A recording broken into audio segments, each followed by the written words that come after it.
મહત્વના સમાચાર અત્યારે પ્રાપ્ત થઈ રહ્યા છે।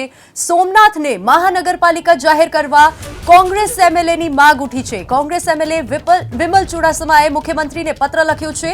સોમનાથને મહાનગરપાલિકા અને ચોરવાડને તાલુકો જાહેર કરવા માંગ કરી છે। સોમનાથને મહાનગરપાલિકા જાહેર કરાય તો યાત્રાધામનો વિકાસ થશે। આ ઉપરાંત ચોરવાડને તાલુકો જાહેર કરવાથી આસપાસના ગામોને ફાયદો થશે।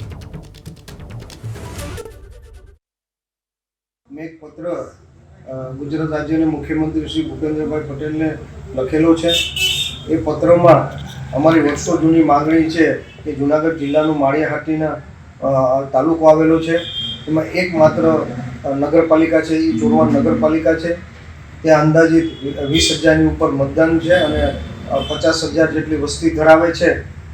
અને અહીંયા અમારી બહુ જૂની માંગણી છે, જ્યારની રાજપા સરકાર હતી ને શંકરસિંહ વાઘેલા મુખ્યમંત્રી હતા ત્યારની અમારી માંગણી હતી કે અમને અલગ તાલુકો આપવામાં આવે, કારણ કે અલગ તાલુકો આપવામાં આવે તો શહેર આવેલું છે અને આજુબાજુમાં 40થી 45 ગામો આવેલા છે।